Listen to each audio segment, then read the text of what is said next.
നമ്മുടെ സംഘടനാ പർവത്തിന്റെ ഭാഗമായി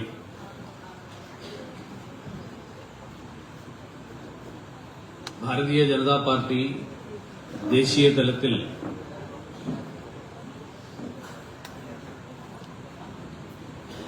ജനാധിപത്യ പ്രക്രിയ പൂർത്തിയാക്കുന്നതിന്റെ ഭാഗമായുള്ള നടപടിക്രമങ്ങളിൽ ഉള്ളൂർ സംഘടനാ മണ്ഡലത്തിന്റെ അധ്യക്ഷയായി ദിവ്യ എസ് പ്രദീപ് ചുമതലയേൽക്കുന്ന ഈ ചടങ്ങിൽ അധ്യക്ഷത വഹിക്കുന്ന മുൻ മണ്ഡലം പ്രസിഡന്റ് ശ്രീ മണികണ്ഠൻ, വേദിയിൽ സന്നിഹിതരായിട്ടുള്ള പാർട്ടിയുടെ തിരുവനന്തപുരം സിറ്റി ജില്ലാ അധ്യക്ഷൻ ശ്രീ കരമന ജയൻ, പാർട്ടിയുടെ മുൻ ജില്ലാ അധ്യക്ഷൻ ശ്രീ വി വി രാജേഷ്, പാർട്ടിയുടെ മുൻ ജില്ലാ ജനറൽ സെക്രട്ടറി ശ്രീ വെങ്ങാനൂർ സതീഷ്, ഉള്ളൂർ മണ്ഡലത്തിന്റെ ജനറൽ സെക്രട്ടറി ആയിരുന്ന ശ്രീ ശ്യാം, വേദിയിലുള്ള Shri D G Kumaran, Shri R Pradeep, Shri Balu, ജില്ലാ ഉപാധ്യക്ഷ ആയിരുന്ന R C Beena, S R Bindu, മുൻ മണ്ഡലം president Shri B G Vishnu, പുതിയ കഴക്കൂട്ടം മണ്ഡലത്തിന്റെ പ്രസിഡന്റ് ശ്രീ സുനിൽ, സദസ്സിലുള്ള പൊങ്ങമ്പൂട് വിക്രമൻ, മറ്റ് സഹപ്രവർത്തകരെ, സഹോദരി സഹോദരന്മാരെ, സുഹൃത്തുക്കളെ, എല്ലാവർക്കും നമസ്കാരം. ഭാരതീയ ജനതാ പാർട്ടി നമ്മളെല്ലാവരും അറിയുന്നത് പോലെ മറ്റ് രാഷ്ട്രീയ പാർട്ടികളിൽ നിന്ന് വ്യത്യസ്തമായിട്ടുള്ള ഒരു രാഷ്ട്രീയ പാർട്ടിയാണ്. മറ്റെല്ലാ പാർട്ടികളും ഒരു വ്യക്തിയെയോ ഒരു കുടുംബത്തെയോ അടിസ്ഥാനമാക്കി പ്രവർത്തിക്കുന്ന പാർട്ടികളാണ്. നൂറ്റാണ്ടുകളിനടുത്ത് പ്രവർത്തന പരിചയമുള്ള പാർട്ടികൾ ഉൾപ്പെടെ ഏതെങ്കിലും ഒരു കുടുംബത്തെ അല്ലെങ്കിൽ ഒരു വ്യക്തിയെ, ആ വ്യക്തിയുടെ പേരിലാണ് ആ പാർട്ടി പ്രവർത്തിക്കുന്നതും അറിയപ്പെടുന്നതും. അതുകൊണ്ട് തന്നെ അവരെ സംബന്ധിച്ചിടത്തോളം ആ പാർട്ടിയുടെ സ്ഥിരം പ്രസിഡന്റാണ്. ആ പാർട്ടിയുടെ പ്രസിഡന്റുമാരായിട്ട് കുടുംബങ്ങളുടെ ഭാഗമായിട്ട് കുടുംബങ്ങളുടെ അടിസ്ഥാനത്തിൽ പ്രവർത്തിക്കുന്ന പാർട്ടിയിൽ ആ കുടുംബത്തിൽപ്പെടുന്ന ആളുകൾ മാറി മാറി പാർട്ടിയെ നയിക്കുന്നവരായിട്ട് നമ്മൾ കാണാറുണ്ട്. അത് ദേശീയ തലത്തിലും സംസ്ഥാന തലത്തിലും ഒക്കെയുള്ള സ്ഥിതി അതാണ്. അതിൽ നിന്ന് വ്യത്യസ്തമായി ഒരു ആശയത്തിൽ പ്രേരണ ഉൾക്കൊണ്ടുകൊണ്ട് ഒരു ആദർശത്തിന് വേണ്ടി നിലനിന്നുകൊണ്ട് നാടിന്റെ ഉയർച്ചയ്ക്ക് വേണ്ടി പ്രവർത്തിക്കുന്ന രാഷ്ട്രീയ പാർട്ടിയാണ് ഭാരതീയ ജനതാ പാർട്ടി. ബഹുമാന്യനായിട്ടുള്ള പ്രധാനമന്ത്രി ശ്രീ നരേന്ദ്രമോദി ഈ കഴിഞ്ഞ ദിവസവും അദ്ദേഹം പാർലമെന്റിൽ സംസാരിച്ചുകൊണ്ടിരുന്നപ്പോൾ അദ്ദേഹത്തിന്റെ പ്രസംഗത്തിൽ അദ്ദേഹം സൂചിപ്പിച്ച ഒരു കാര്യമുണ്ട്. ബാക്കി എല്ലാവരും ഏതെങ്കിലും ഒരു കുടുംബത്തിന് വേണ്ടി നിൽക്കുമ്പോൾ ഭാരതീയ ജനതാ പാർട്ടിയുടെ ആശയം സബ്കാ സാത്ത് എന്നുള്ളതാണ്, സബ്കാ വികാസ് എന്നുള്ളതാണ്.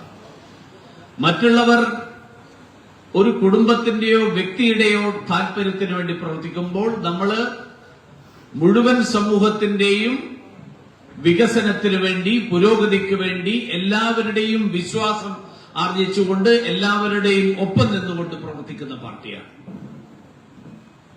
അതോടൊപ്പം Bharatiya Janata party nation first എന്നുള്ള ആശയം മുന്നോട്ട് വെക്കുന്ന പാർട്ടിയാണ്. ഈ നാടാണ് നമ്മളെ സംബന്ധിച്ചോളം പരമപ്രധാനമായിട്ടുള്ള താല്പര്യം. അതുകൊണ്ട് നമ്മൾ പറയാറ് nation first, party next, self last. ഏറ്റവും സുപ്രധാനമായിട്ടുള്ളത്, പരമപ്രധാനം രാഷ്ട്ര താല്പര്യം, നാടിന്റെ താല്പര്യം. അതിനുശേഷമാണ് പാർട്ടിയുടെ താല്പര്യം, അതിനുശേഷമാണ് വ്യക്തിയുടെ താല്പര്യം. ഒരു വ്യക്തിയുടെയും അടിസ്ഥാനത്തിൽ പ്രവർത്തിക്കുന്ന പാർട്ടിയല്ല ഭാരതീയ ജനതാ പാർട്ടി എന്നുള്ളത് കൊണ്ടാണ് ഭാരതീയ ജനതാ പാർട്ടിക്ക് ഒരു ജനാധിപത്യ പ്രക്രിയയിലൂടെ ആ പാർട്ടിക്ക് നേതൃത്വം നൽകുന്നവരെ കാലാകാലങ്ങളിൽ തീരുമാനിക്കാൻ കഴിയുന്നു. ശ്രീ വി വി രാജേഷ് കഴിഞ്ഞ 5 വർഷക്കാലം ഭാരതീയ ജനതാ പാർട്ടിയുടെ ജില്ലാധ്യക്ഷനായി. അദ്ദേഹം ഇപ്പൊ ജില്ലാധ്യക്ഷനല്ല. പക്ഷെ ജില്ലാധ്യക്ഷനാണെങ്കിലും അല്ലെങ്കിലും അദ്ദേഹം ഈ ചടങ്ങിൽ സന്നിഹിതനാണ്. ഭാരതീയ ജനതാ പാർട്ടിയുടെ പ്രത്യേകതയാണ്. ഞാൻ ഈ പദവി വഹിക്കുന്നു എന്നുള്ളത് കൊണ്ടല്ല ഞാൻ ഇവിടെ ഇരിക്കുന്നത്. ഈ പദവിയല്ല എന്നെ ഈ പാർട്ടിയിൽ പ്രവർത്തിക്കാൻ എനിക്ക് പ്രേരണ നൽകുന്നത്. പകരം ഈ നാടിനോടുള്ള താല്പര്യം, ഈ നാടിനോടുള്ള സ്നേഹം, ഈ നാടിന്റെ പുരോഗതിയിലുള്ള ആ പുരോഗതിക്ക് വേണ്ടിയിട്ടുള്ള പ്രവർത്തനം, അങ്ങനെയുള്ള ഒരു രാഷ്ട്രീയ പാർട്ടി എന്നുള്ള നിലയിൽ തെരഞ്ഞെടുപ്പ് കമ്മീഷൻ നിഷ്കർഷിക്കുന്ന ഭരണഘടനാ അനുസൃതമായിട്ട് പ്രവർത്തിക്കുന്ന രാഷ്ട്രീയ പാർട്ടികൾ ഭരണഘടനാ അനുസൃതമായിട്ട് നടത്തുന്ന ജനാധിപത്യ പ്രക്രിയ, ആ ജനാധിപത്യ പ്രക്രിയ എല്ലാ തവണയും കൃത്യമായിട്ടുള്ള ഇടവേളകളിൽ പൂർത്തിയാക്കുന്ന ഒരു രാഷ്ട്രീയ പാർട്ടി എന്നുള്ള നിലയിലാണ് ബൂത്ത് തലം തൊട്ട് ദേശീയ അധ്യക്ഷൻ വരെയുള്ള ആളുകളെ ജനാധിപത്യ പ്രക്രിയയിലൂടെ ഭാരതീയ ജനതാ പാർട്ടി തെരഞ്ഞെടുക്കുന്നത്. അങ്ങനെയുള്ള ഒരു ജനാധിപത്യ പ്രക്രിയയുടെ ഭാഗമായി ഈ ഉള്ളൂർ സംഘടനാ മണ്ഡലത്തിന്റെ അധ്യക്ഷയായിട്ട് തെരഞ്ഞെടുക്കപ്പെടുന്ന ദിവ്യ എസിന് ആദ്യമായിട്ട് ഞാൻ അഭിനന്ദിക്കാൻ ആഗ്രഹിക്കുകയാണ്. നമ്മളെല്ലാവരുടെയും മുന്നിൽ ഇനി വരാനിരിക്കുന്ന നാളുകൾ ഏറ്റവും കഠിനാധ്വാനത്തിന്റെ നാളുകളാണ്. കഠോപനിഷത്തിലെ വരികൾ ഉത്തിഷ്ഠത ജാഗ്രത പ്രാപ്യവരാൻ നിബോധത, ആ വരികൾ ഉണർന്നെഴുന്നേറ്റ് പ്രവർത്തിക്കുക. കാരണം നമ്മളെ സംബന്ധിച്ചോളം ഏറ്റവും ആവശ്യമായിട്ടുള്ള, നമ്മൾ മുന്നിൽ നിർത്തേണ്ട, മുന്നിൽ വെക്കേണ്ട ആശയമാണ്. കാരണം കേരളം അത് ആവശ്യപ്പെടുന്നു. കേരളം ഭാരതീയ ജനതാ പാർട്ടിയുടെ പ്രവർത്തകരിൽ നിന്ന് ആഗ്രഹിക്കുന്നതാണ്. കാരണം അത്തരത്തിലുള്ള സങ്കീർണമായിട്ടുള്ള പ്രശ്നങ്ങളിലൂടെയാണ് കേരളം കടന്നുപോയിക്കൊണ്ടിരിക്കുന്നത്. നമ്മള് ഉള്ളൂർ മണ്ഡലം എന്ന് പറയുമ്പോൾ തിരുവനന്തപുരം നഗരസഭയുടെ ഭാഗമാണ്. തിരുവനന്തപുരം നഗരസഭ കേരളത്തിന്റെ തലസ്ഥാന നഗരിക്ക് നേതൃത്വം നൽകുന്ന സഭയാണ്. ഇന്ത്യ 2047 ആകുമ്പോഴേക്ക് ഒരു വികസിത രാഷ്ട്രമാകണം എന്നുള്ള ലക്ഷ്യത്തോടുകൂടി കഴിഞ്ഞ 11 വർഷക്കാലമായി ഒരു ദിവസം പോലും അവധിയെടുക്കാതെ, ഒരു ദിവസം പോലും വിശ്രമിക്കാതെ പ്രവർത്തിക്കുന്ന പ്രധാനമന്ത്രിയുടെ കീഴിൽ ഇന്ത്യ പുരോഗതിയിലേക്ക് നീങ്ങുമ്പോൾ വികസിത ഭാരതം സാധ്യമാകണമെങ്കിൽ വികസിത കേരളം ഉണ്ടാകണം.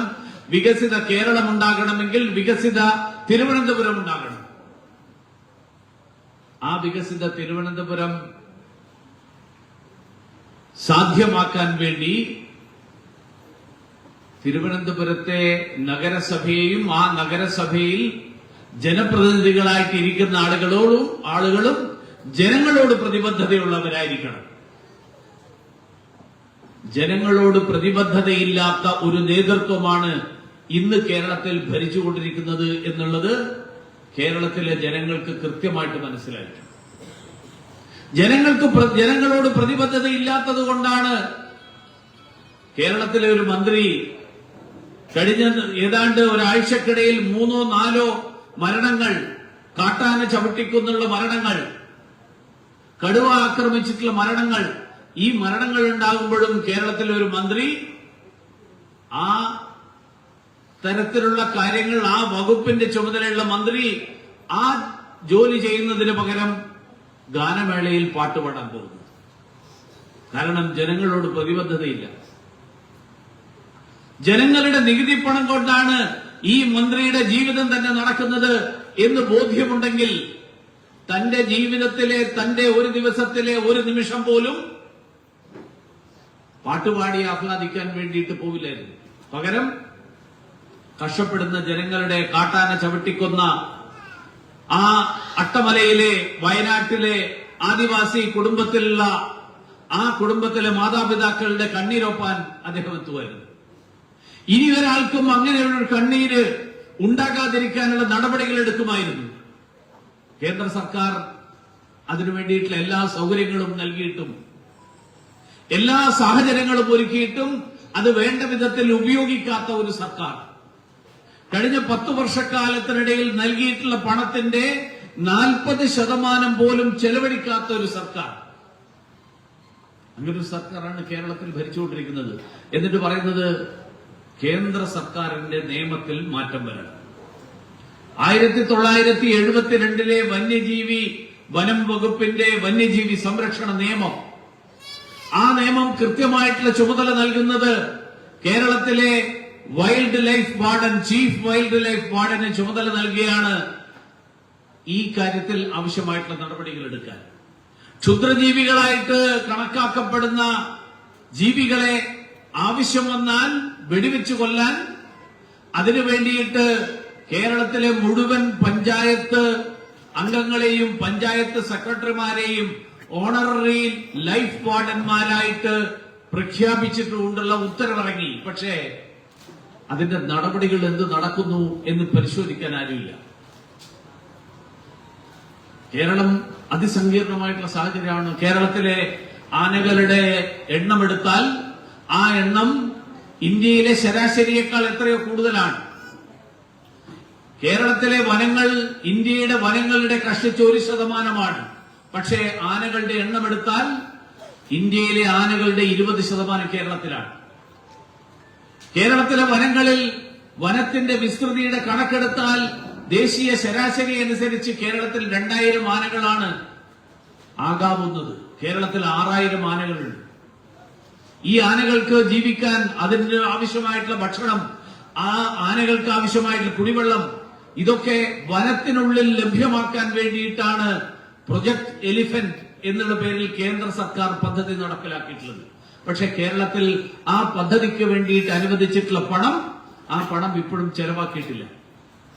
അത് ചെലവാക്കാതിരിക്കുകയാണ്.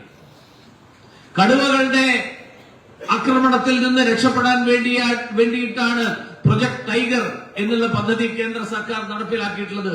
കേരളത്തിൽ അതിനു വേണ്ടിയിട്ട് ചെലവാക്കാൻ വേണ്ടി കേന്ദ്ര സർക്കാർ നൽകിയിട്ടുള്ള പണം, ആ പണത്തിൽ പകുതി പോലും ചെലവാക്കിയിട്ടില്ല. മന്ത്രി എന്നിട്ട് പറയുന്നത് എന്താ? നാട്ടിൽ ജനങ്ങളുണ്ടെങ്കിൽ കാട്ടാന ചവിട്ടിക്കൊന്നു. കടുവയുടെ ആക്രമണം ജനങ്ങളുള്ളിടത്തോളം കാലം കാടും ജനങ്ങളും ഉണ്ടെങ്കിൽ ആളുകൾ മരിക്കുകയും ചെയ്യും.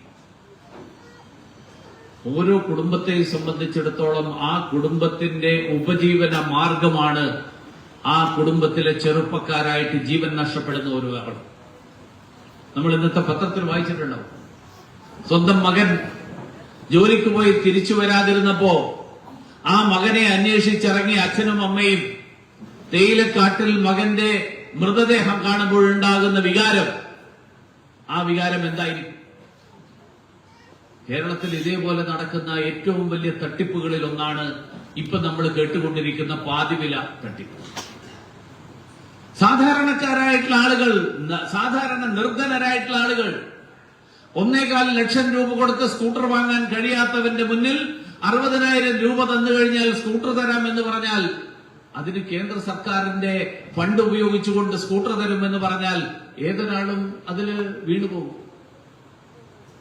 അങ്ങനെ 60,000 രൂപ കൊടുത്ത് സ്കൂട്ടർ ബുക്ക് ചെയ്ത ആളുകൾ, ലാപ്ടോപ്പിന് വേണ്ടിയിട്ട് ലാപ്ടോപ്പ് ബുക്ക് ചെയ്ത ആളുകൾ, തയ്യൽ മെഷീന് വേണ്ടിയിട്ട് തയ്യൽ മെഷീൻ ബുക്ക് ചെയ്തിട്ടുള്ള ആളുകൾ. ആരാ തയ്യൽ മെഷീന് വേണ്ടി ശ്രമിക്കുന്നത്? നമ്മുടെ നാട്ടിലെ സാധാരണക്കാരായിട്ടുള്ള സഹോദരിമാർ. അവരുടെ വീട്ടിൽ അവരുടെ വസ്ത്രങ്ങൾ, അത്യാവശ്യമുള്ള വസ്ത്രങ്ങൾ വീട്ടിൽ തന്നെ തയ്ക്കാം. അടുത്ത വീട്ടുകാർക്ക് വേണ്ടിയിട്ട് തയ്ച്ചു കൊടുത്തു കഴിഞ്ഞാൽ ഒന്നുമില്ലെങ്കിൽ അന്നേക്കുള്ള ആഹാരത്തിനുള്ള വകയെങ്കിലും ഉണ്ടാക്കാം എന്ന് വിചാരിച്ച് 3000-ഉം 5000-ഉം രൂപ അധ്വാനത്തിലൂടെ സമ്പാദിക്കുന്ന 3000-ഉം 5000-ഉം കൊടുത്തിട്ട് അതിനുവേണ്ടി കാത്തിരിക്കുന്ന ആളുകളുടെ പണം മുഴുവൻ വെട്ടിച്ച് കോടികൾ വെട്ടിച്ചെടുക്കുന്ന ഈ പാതിവില തട്ടിപ്പിനെ കുറിച്ചിട്ടുള്ള അന്വേഷണം ആ അന്വേഷണം അട്ടിമറിക്കാനുള്ള ശ്രമമാണ് കേരളത്തിലെ സർക്കാർ നടത്തിക്കൊണ്ടിരിക്കുന്നത്. കഴിഞ്ഞ ദിവസം പത്രത്തിൽ നിങ്ങൾ വായിച്ചിട്ടുണ്ടാവും. എന്താ സർക്കാർ ഉത്തരവ് കൊടുത്തത്? സർക്കാർ പറഞ്ഞു അന്വേഷണം നടത്തണം, പക്ഷേ ഈ തട്ടിപ്പുകാരൻ ഏതൊക്കെ പാർട്ടികൾക്ക് സംഭാവന കൊടുത്തു, ഏതൊക്കെ വ്യക്തികൾക്ക് സംഭാവന കൊടുത്തു എന്നുള്ളത് അന്വേഷിക്കേണ്ട. കാരണം അത് അന്വേഷിച്ചു കഴിഞ്ഞാൽ ആദ്യം കൊടുക്കാൻ പോകുന്നത് മാർക്സിസ്റ്റ് പാർട്ടിയുടെ നേതാക്കന്മാരായിരിക്കും.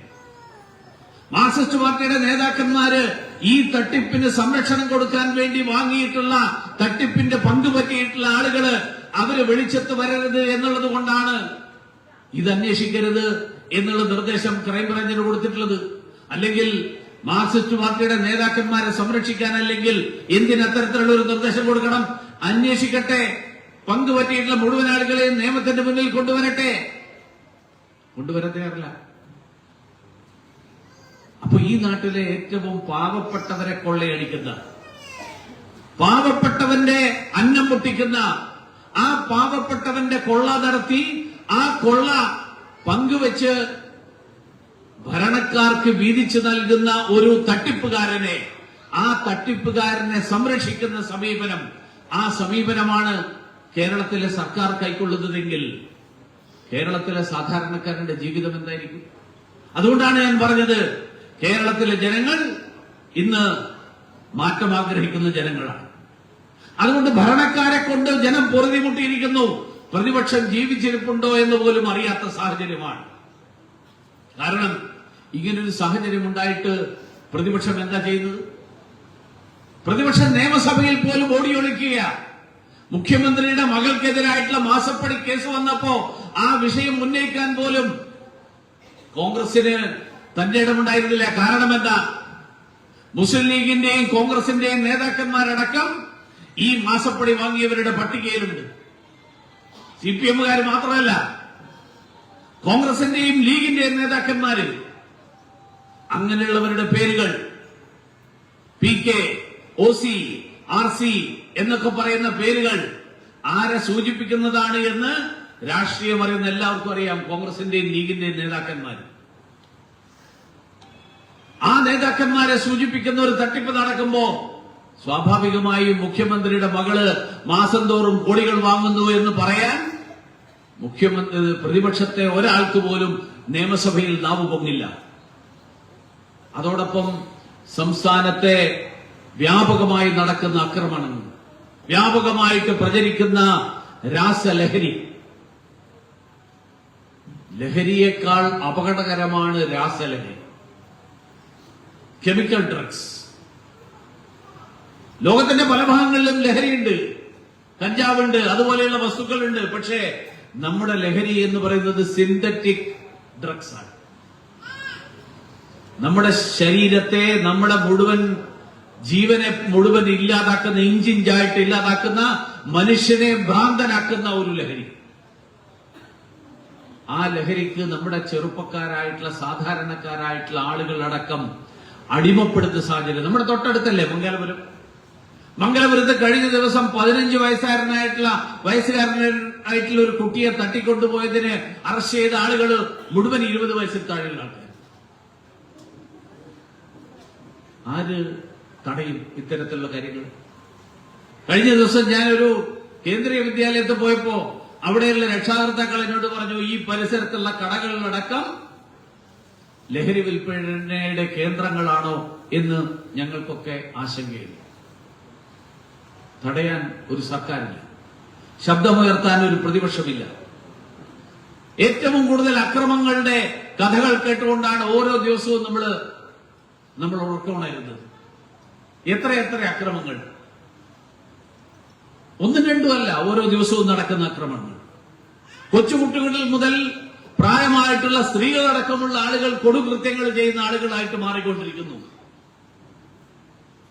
ഇത്തരത്തിലുള്ള കാര്യങ്ങളിൽ ഒരു നടപടിയും എടുക്കാൻ സാധിക്കുന്നില്ല.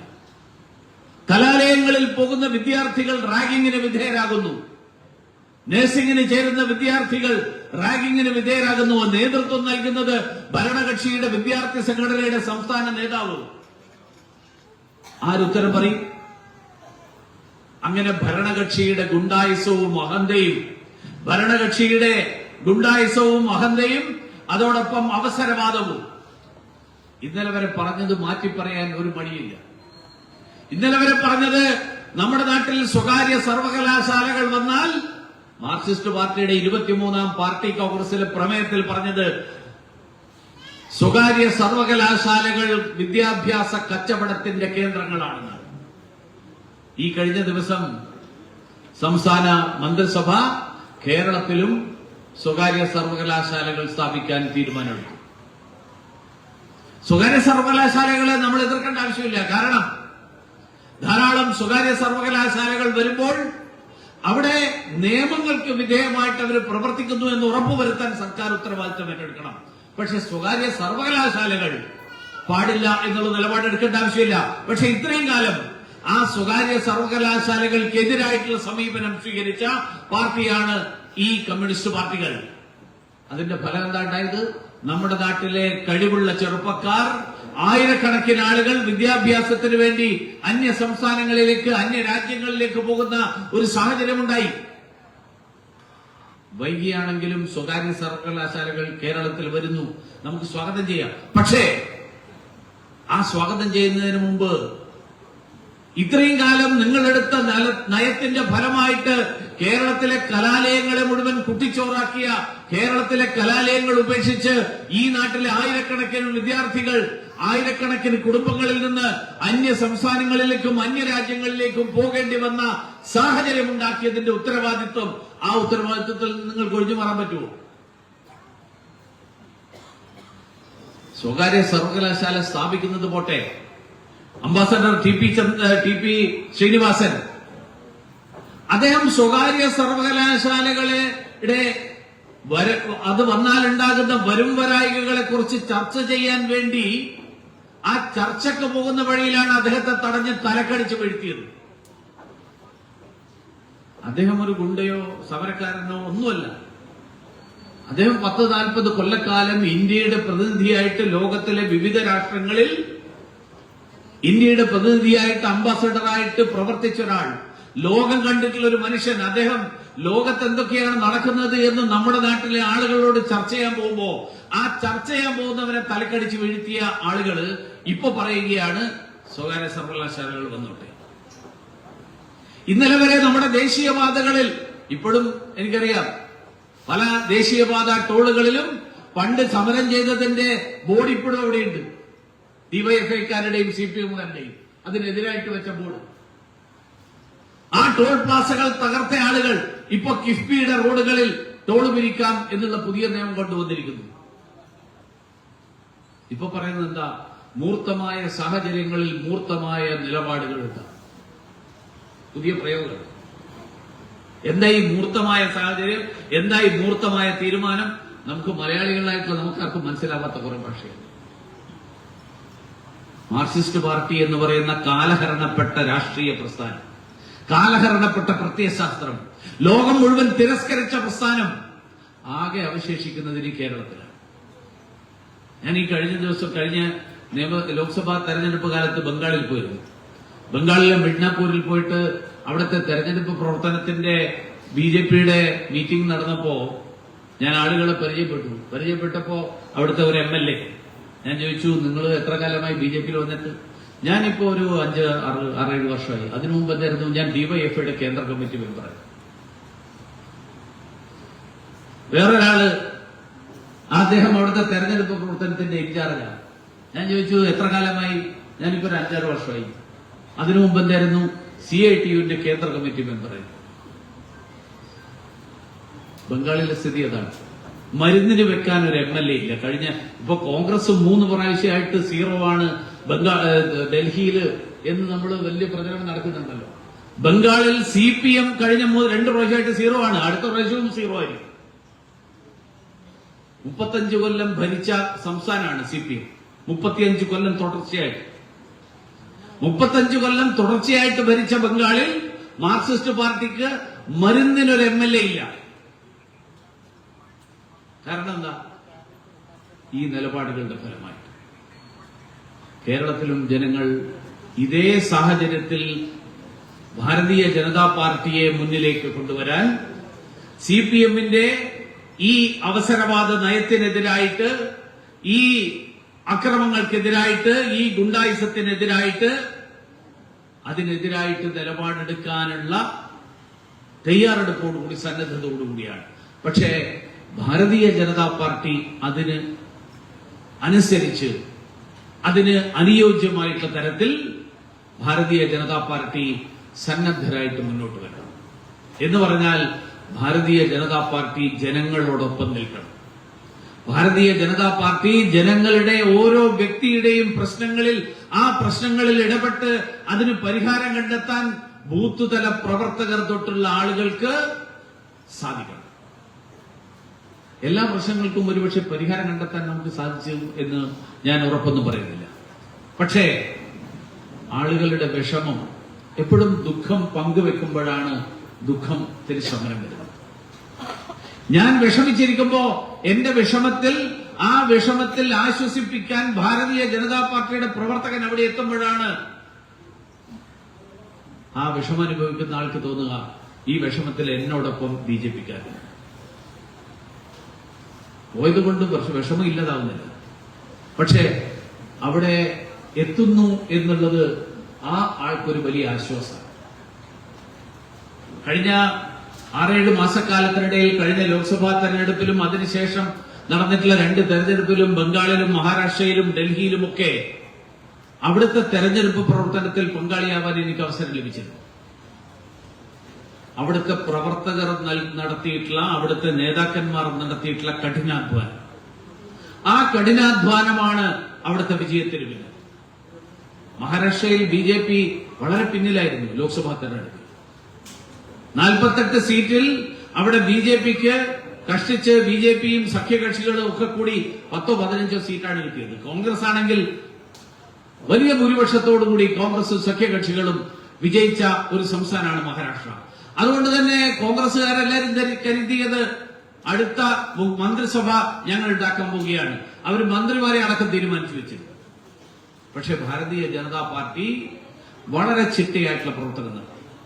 ഭാരതീയ ജനതാ പാർട്ടിയോട് ഒരു അകന്നു നിൽക്കുന്നു എന്ന് തോന്നിയ 300ഓളം സമുദായങ്ങൾ, ആ സമുദായങ്ങളിലെ ഓരോ മഹാരാഷ്ട്ര സംസ്ഥാനത്തെ വിവിധ പ്രദേശങ്ങളിലുള്ള 50 മുതൽ 150 വരെയുള്ള ആളുകൾ, ആ ആളുകളെ ഒരുമിച്ച് ചേർത്ത്, അവരെല്ലാവരെയും ഒരുമിച്ചല്ല, ഓരോ സമുദായത്തിലെയും ആൾക്കാരെ പ്രത്യേകം, അവരുമായിട്ട് അവരുടെ പ്രശ്നങ്ങളെക്കുറിച്ച് ചർച്ച ചെയ്ത് പരിഹാര മാർഗങ്ങൾ ആരാഞ്ഞ് ആ പരിഹാര മാർഗങ്ങൾ നടപ്പിലാക്കാൻ വേണ്ടിയിട്ടുള്ള പദ്ധതികൾ ഉണ്ടാക്കി സംസ്ഥാന തലത്തിൽ യോഗത്തിന് വന്ന ആളുകളെ അവരവരുടെ സ്ഥലത്ത്, ആ സ്ഥലത്തെ ബൂത്ത് തലത്തിലുള്ള ഭാരതീയ ജനതാ പാർട്ടിയുടെ പ്രവർത്തകൻ അവിടെ പോയി കണ്ട്, സാറ് ദേവേന്ദ്ര ഫഡ്നവിസ്ജിയുടെ വീട്ടിൽ യോഗത്തിൽ പങ്കെടുത്തിരുന്നു എന്ന് ഞങ്ങൾക്കറിയാം, വളരെ സന്തോഷമുണ്ട്, ഞങ്ങള് ഭാരതീയ ജനതാ പാർട്ടിയുടെ ഇവിടുത്തെ പ്രവർത്തകരാണ്, ഞങ്ങളോടൊപ്പം നിൽക്കണം.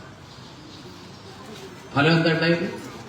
ചരിത്രത്തിൽ ഇന്ന് വരെ ഇല്ലാത്ത വിധത്തിൽ മഹാരാഷ്ട്രയിൽ കോൺഗ്രസിന്റെ നേതൃത്വത്തിലുള്ള ഈ UPA, ആ UPAക്ക് ഔദ്യോഗിക പ്രതിപക്ഷമാകാനുള്ള നിയമസഭാ സീറ്റ് പോലും കിട്ടിയില്ല.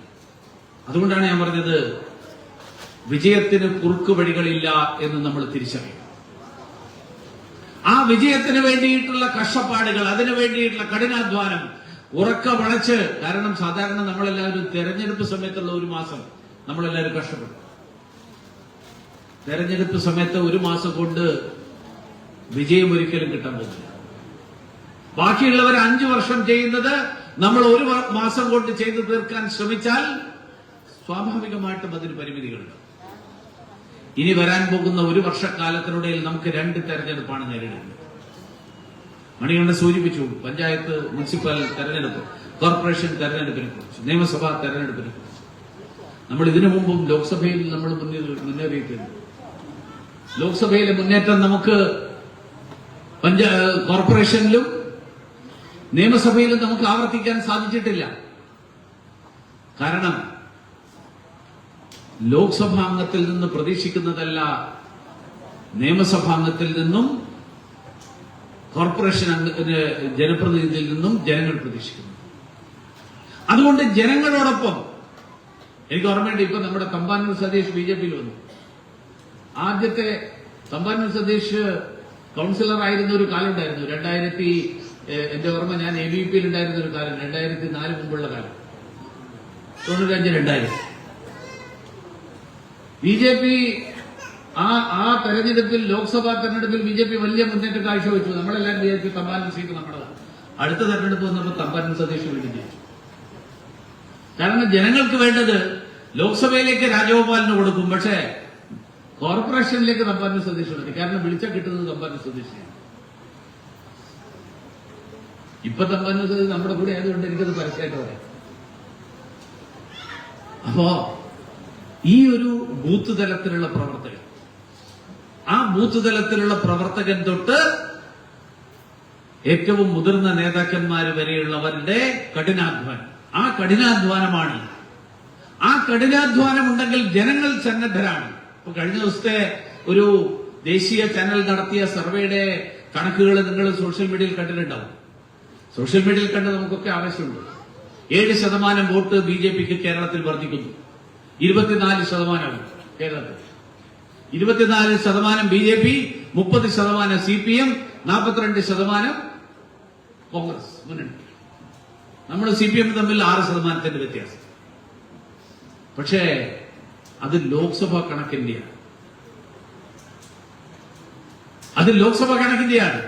കാരണം ആ കണക്ക് പറഞ്ഞപ്പോ തന്നെ രാജ്ദീപ് സർദേശായി പറഞ്ഞു ഇത് ലോക്സഭയുടെ കണക്കാണ്, നിയമസഭയുടെ ഗണിതം വേറെയാണ്, കോർപ്പറേഷന്റെ കണക്ക് വേറെയാണ്. കോർപ്പറേഷന്റെ കണക്കാണെങ്കിലും നിയമസഭയുടെ കണക്കാണെങ്കിലും ലോക്സഭയുടെ കണക്കാണെങ്കിലും അവിടെയെല്ലാം ഭാരതീയ ജനതാ പാർട്ടിയുടെ താമര ചിഹ്നത്തിൽ വോട്ട് ചെയ്യുന്നവരായിട്ട് ഓരോ ബൂത്തിലെയും ജനങ്ങൾ മാറണമെങ്കിൽ ഭാരതീയ ജനതാ പാർട്ടിയുടെ സംഘടനാ തന്ത്രം, ആ സംഘടനാ സംവിധാനം ജനങ്ങളെ ഒരുമിപ്പിച്ച് കൂടെ നിർത്തുന്ന ഒരു സംഘടനാ സംവിധാനം സജീവമായിട്ടുണ്ടാകണം. അതിനു വേണ്ടിയിട്ടുള്ള പ്രവർത്തനം, ആ പ്രവർത്തനം കാഴ്ചവെച്ചാൽ ഒരു സംശയവും വേണ്ട, ഒരു സംശയവും വേണ്ട. തിരുവനന്തപുരം കോർപ്പറേഷൻ കഴിഞ്ഞ 2 തവണ, നമ്മൾ അതിന് മുമ്പത്തെ തെരഞ്ഞെടുപ്പിൽ നമ്മൾ മുന്നില്ല, പക്ഷെ കോർപ്പറേഷൻ തെരഞ്ഞെടുപ്പ് വരുമ്പോൾ നമ്മൾ വീണ്ടും 35-ൽ നിന്ന് വണ്ടി അവിടെ അവസാനിക്കുക, വണ്ടി അവിടെ നിന്ന് മുന്നോട്ട് പോകുന്നില്ല. അതിനു പകരം ഈ തവണത്തെ 70 സീറ്റ് എന്ന് പറയുന്ന 70 സീറ്റിൽ നമ്മൾ ലീഡ് ചെയ്തു എന്നാണ് ഞാൻ മനസ്സിലാക്കുന്നത്. ആ 70 സീറ്റിൽ ഒരെണ്ണം പോലും കുറയാതെ അതിൽ നിന്നും വർദ്ധിപ്പിച്ചുകൊണ്ട് മുന്നോട്ട് പോകാൻ അതിനു വേണ്ടിയിട്ടുള്ള പ്രവർത്തനം, ആ പ്രവർത്തനമാണ് ഓരോ വ്യക്തിയെയും ബന്ധപ്പെടാൻ, അതത് ബൂത്തുകളിലെ ഓരോ വ്യക്തിയെയും ബന്ധപ്പെടാൻ വേണ്ടിയിട്ടുള്ള, അവരുമായിട്ട് ബന്ധമുണ്ടാക്കാൻ വേണ്ടിയിട്ടുള്ള പ്രവർത്തനം. ആ പ്രവർത്തനം വരും ദിനങ്ങളിൽ കാഴ്ചവെക്കാൻ നമ്മുടെ പുതിയ സംഘടനാ സംവിധാനത്തിന്റെ ഭാഗമായിട്ട് ചുമതലയേൽക്കുന്ന ദിവ്യയുടെ നേതൃത്വത്തിലുള്ള ടീമിന്, കാരണം ഇതൊരിക്കലും ഒരു വ്യക്തിയുടെ വിജയമല്ല, ഒരു വ്യക്തിയുടെ കഴിവുമല്ല. ഒരു വ്യക്തിയുടെ കഴിവുകൊണ്ട് ഭാരതീയ ജനതാ പാർട്ടി എന്ന് പറയുന്ന പാർട്ടി ആ വ്യക്തിയെ ആശ്രയിച്ച് നടക്കുന്ന പാർട്ടി അല്ലാത്തത് കൊണ്ട് തന്നെ ഭാരതീയ ജനതാ പാർട്ടിയുടെ മുന്നേറ്റവും ഭാരതീയ ജനതാ പാർട്ടി പുറകോട്ട് പോകുന്നതുമൊക്കെ അതിന് നേതൃത്വം നൽകുന്ന കൂട്ടായ നേതൃത്വത്തിന്റെ പരിശ്രമത്തിലുള്ള പോരായ്മയുടെയോ ഫലമായിട്ടാണ്. അതുകൊണ്ട് ആ പരിശ്രമം നടത്താൻ ദിവ്യയുടെ നേതൃത്വത്തിൽ മുഴുവൻ ആളുകളുടെയും കൂട്ടായിട്ടുള്ള പരിശ്രമത്തിലൂടെ സാധിക്കട്ടെ എന്ന് ആശംസിച്ചുകൊണ്ട്, അതിനായി സർവേശ്വരന്റെ അനുഗ്രഹങ്ങൾക്കായി പ്രാർത്ഥിച്ചുകൊണ്ട് ഞാൻ നിർത്തുന്നു.